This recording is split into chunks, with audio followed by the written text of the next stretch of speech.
जी, अस्सलाम वालेकुम। Welcome to Pakistan स्टॉकनेटिक। उम्मीद है कि आप तमाम दोस्त खैरियत से होंगे और आज का दिन भी ट्रेडिंग के हवाले से अच्छा गुज़रा होगा। चलते हैं जी और देखते हैं आज मार्केट की क्या सूरत-ए-हाल रही और मुमकिना तौर पर कल जो है वो मार्केट में क्या हो सकता है। ये आज आफ्टरनून में मैंने ये एक वीडियो अपलोड की थी अ, अमेरिकन्स और रशियन कॉन्फ्लिक्ट के हवाले से। ये अगर आप चाहें तो ये देख लीजिएगा, शायद इससे भी कुछ थोड़ा बहुत जो है वो मार्केट के हवाले से कोई फ़ैसला करने में आपको कोई आसानी हो। आज जो है जी वो माशाल्लाह से मार्केट ने 183 पॉइंट्स डाले हैं। एक वक़्त में तो ऐसा महसूस हो रहा था कि शायद मार्केट जो है वो कोई 800-900 पॉइंट्स डालने जा रही है। लेकिन देखिए चूँकि बहुत ज़्यादा जो है वो अनप्रेडिक्टेबल हो गई हैं चीज़ें, ख़ास तौर पर जब से सुप्रीम कोर्ट में केस लगा है। अगर ये केस ना लगता, तो सूरत-ए-हाल जो थी वो काफ़ी हद तक मुख्तलिफ हो सकती थी। क्योंकि चीज़ें काफ़ी डिफ़ाइंड हो चुकी थी, गलत हो चुकी थी, सही हो चुकी थी, वो एक अलग इश्यू है। लेकिन अब जैसे-जैसे अब सुप्रीम कोर्ट में से अगर कोई रिमार्क्स जो हैं वो अ, पॉज़िटिव आते हैं तो मार्केट ऊपर, नेगेटिव आते हैं तो मार्केट नीचे। लेकिन उम्मीद की जा रही है कि कल तक इंशाल्लाह ये मामला जो है ये सिमट जाएगा। ये ऊँट जो है ये किसी न किसी करवट बैठ जाएगा। ऑल शेयर की बात करें तो सिर्फ 5 पॉइंट का इज़ाफ़ा है, कोई ख़ास इज़ाफ़ा नहीं है। केएमए 30 की बात करें तो तकरीबन 600 पॉइंट्स जो हैं वो मार्केट ने डाले हैं। लिहाज़ा आज ज़्यादा कंपनीज़ वो चली हैं जिनका ताल्लुक केएमए 30 के साथ है।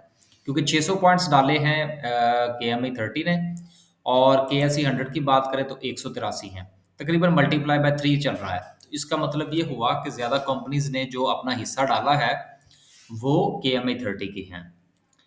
सर्किट ब्रेकर की बात करें तो आज माशाल्लाह से 6 कंपनीज़ जो हैं वो अपर कैप हैं। इसमें ईपीक्यूएल और उसके साथ-साथ पेल।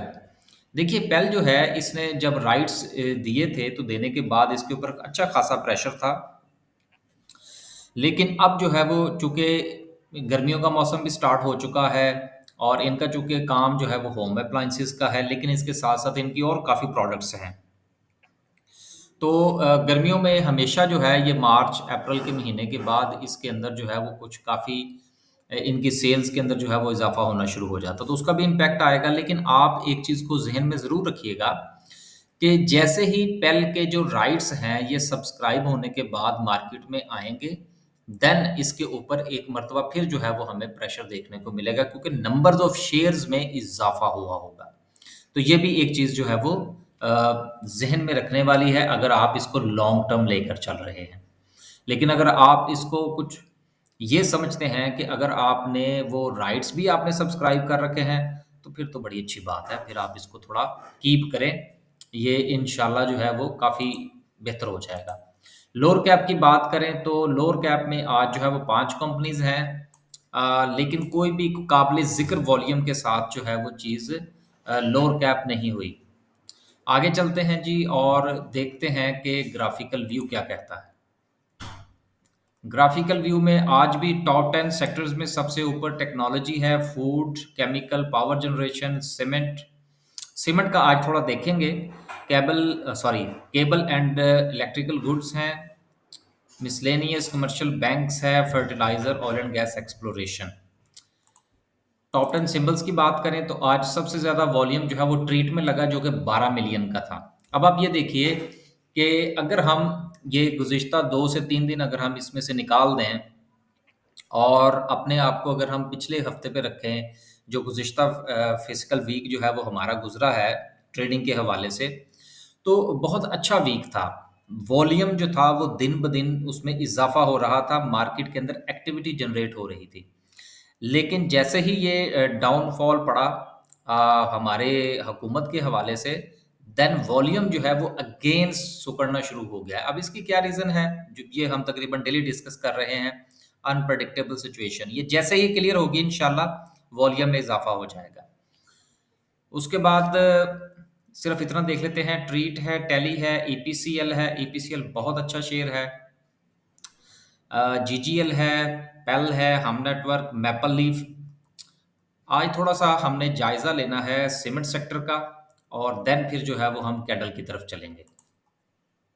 क्योंकि मैं ये ज़रा देखना चाह रहा था कि जो कोल प्राइसेस हैं, वो भी थोड़ा ऊपर-नीचे हो रही हैं, तो अ, उसका इम्पैक्ट जो है वो क्या आएगा? राइट। सीमेंट सेक्टर की अगर हम बात करें तो मैंने जो चीज़ देखनी है आज वो ये देखनी है कि हाई क्या लगा शेयर्स का और उन्होंने लो क्या लगाया। हाई लगा 33 रुपये 40 पैसे का और क्लोजिंग इसने नहीं सॉरी 33 रुपये 90 पैसे का और क्लोजिंग दी मैपल लीफ ने 33 रुपये 40 पैसे पर। ठीक है। फ्लाइंग 9 रुपये 18 पैसे का और क्लोजिंग दी इसने 8 रुपये 98 पैसे पर। डीजी खान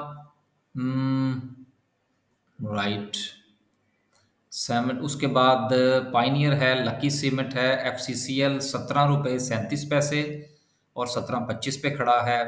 चिराट 135 का हाई लगाया और 133 पे खड़ा है।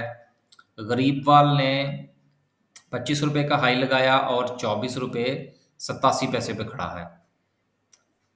सूरत हाल जो है वो सीमेंट सेक्टर के हवाले से अभी भी ना डिप्रेस नज़र आ रही है।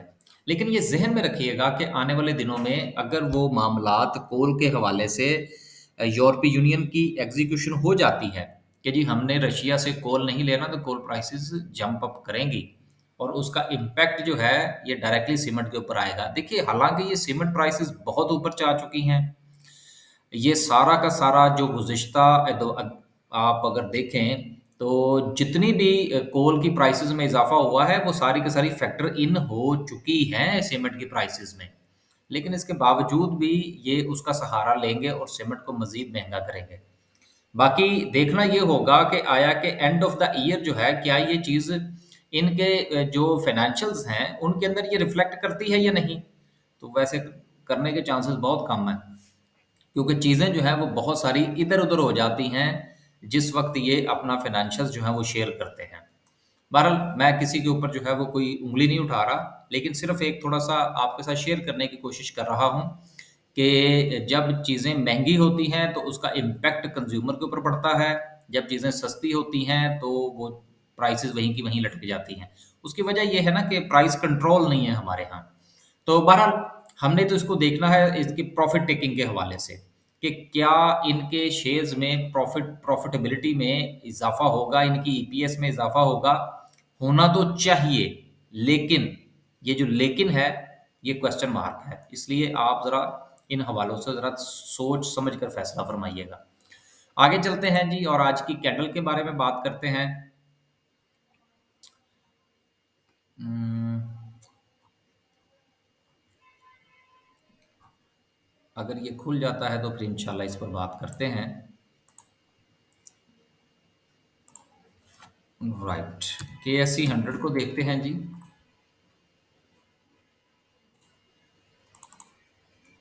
देखिए गुज़िश्ता 3 दिन की जो कैंडल्स हैं, अगर आप ये देखिए कि सिर्फ़ 1 दिन जो है वो मार्केट के अंदर बहुत बड़ा हमें डाउनफॉल देखने को मिला।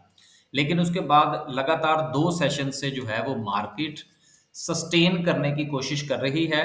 ना सिर्फ़ कि सस्टेन करने की कोशिश कर रही है, बल्कि इंचिंग अप होने करने की भी कोशिश कर रही है। लेकिन मार्केट के ऊपर जो है वो लगातार सेलिंग प्रेशर है। अब ये सेलिंग प्रेशर क्यों है? इसलिए कि चीज़ें अनप्रेडिक्टेबल है कि जिस बंदे को 2% 3% 4% 1% प्रॉफ़िट मिल रहा है, जी किसी भी ट्रेड के ऊपर, वो पोज़ीशन काट देता है।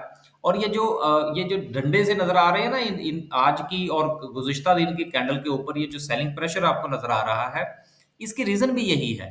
अगर आज ये चीज़ें जो है वो अपनी-अपनी जगह पर वापस आ जाएँ, तो आपको यही यही कैंडल्स जो हैं ये जंप करती हुई नज़र आएँगी। लिहाज़ा अगर आपके पास कोई ट्रेड है या आप नई कोई ट्रेड कर रहे हैं, तो वहाँ पर आप बाइंग फरमाइए और उसके बाद उसको प्रॉफ़िट टेकिंग कीजिए। लेकिन अगर आपने प्रॉफ़िट टेकिंग नहीं करनी, तो आप कम से कम स्टॉप लॉस ज़रूर इस्तेमाल कीजिए, क्योंकि कल जो है वो किसी किस्म का भी फैसला जो है वो हमारे बड़ों की तरफ से जो है वो मुतवक्को है।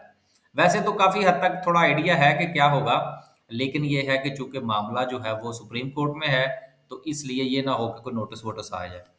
आगे चलते हैं जी और देखते हैं कि आरएसआई क्या कहता है।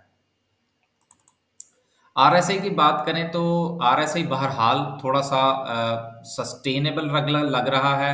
अभी तक जो इसकी रेंज है इवन के जिस वक़्त मार्केट के अंदर डाउनफॉल भी आया है मार्केट में से, 1200-1300 पॉइंट्स निकले थे आज से 2 दिन पहले। उसके बावजूद भी मार्केट जो है वो अपनी जो न्यूट्रल रेंज है उसमें से नहीं निकली। न्यूट्रल रेंज क्या होती है? ये जिसको हम लोग 50 का कहते हैं कि जी मार्केट जो आरएसआई है वो 50 पर न्यूट्रल होती है। तो जिस वक़्त हालाँकि डाउनफॉल भी था, 1200 पॉइंट्स निकले, लेकिन उसके बावजूद भी वो अपनी न्यूट्रल ज़ोन से नीचे नहीं गई और वहाँ पर सस्टेन किए हुए है। ये भी एक हौसला अफ़ज़ा बात है कि मार्केट जो है वो अभी कम से कम नेगेटिविटी का शिकार नहीं है। बस जी, आज के लिए सिर्फ़ इतना ही। खुश रहें, आबाद रहें। रमज़ान का महीना है, पूरा महीना जो है वो मैं पाकिस्तान में ही हूँ। अ, देखें, ये मैं एक चूँकि आपके साथ बड़ा पुराना ताल्लुक है। अक्सर दोस्त अहबाब जो है वो पूछते हैं जी कि आप पाकिस्तान में भी होते हैं तो आपके चैनल के ऊपर जो लोकेशन है वो या वीडियो की लोकेशन जो है वो यूके की शो हो रही होती है, इसकी क्या वजह है? देखिए, इसकी 2-3 वजूहात हैं। सबसे बड़ी वजह ये है कि मेरा चैनल जो रजिस्टर्ड है वो यूके में है। तो वैसे तो मैं कहीं से भी वीडियो अपलोड कर सकता हूँ, लेकिन अपने चैनल की जो है ना वो सस्टेनेबिलिटी के लिए मैं अपनी लोकेशन चेंज नहीं करता। बाकी इन दिनों मैं पाकिस्तान में हूँ और रमज़ान सारा यहीं गुज़ारेंगे इंशाल्लाह। ईद के बाद फिर जो है वो कोई प्रोग्राम बनाएँगे। अब वहाँ पर बरतानिया में तो दोबारा निकल आया कोरोना। अब उसका देखते हैं कि क्या पोज़ीशन बनती है। हाँ, एक बात आप लोगों से और गुज़ारिश करना थी कि देखिए वो जो हमारा दूसरा चैनल है, उसके हवाले से मैंने ये गुज़ारिश करना थी कि उस चैनल पर हम स्टूडेंट्स के स्कॉलरशिप के हवाले से वीडियोज़ जो है वो मैं अपलोड कर रहा हूँ। तो अगर आप जो है वो इस चीज़ में कुछ इंटरेस्टेड हों, तो आप यहाँ पर जाइए, यूट्यूब सर्च में मेरा नाम लिखिए। लिखने के बाद जब आप ये वाला जो चैनल है इसको आप देखेंगे तो ये मुख्तलिफ़ किस्म की वीडियोज़ जो हैं ये हमने अपलोड करना शुरू की हुई हैं। आप इसको ज़रा मुलाहिज़ा फ़रमाइएगा। वीज़ा एंड इमिग्रेशन के हवाले से भी हैं, स्कॉलरशिप के हवाले से भी है, इंटर्नशिप के हवाले से भी है। तो आगे मज़ीद जो है वो मैं इंशाल्लाह इसमें वीडियोज़ जो है वो अपलोड करने की कोशिश करूँगा, ताकि यार स्टूडेंट्स के हवाले से कुछ काम किया जाए। और ख़ास तौर पर जो है अगर आप इन वीडियोज़ में से कुछ को देखेंगे, तो काफ़ी सारी चीज़ों को डिस्कस करने की कोशिश की है। बस जी, आज के लिए सिर्फ़ इतना ही। अल्लाह हाफ़िज़।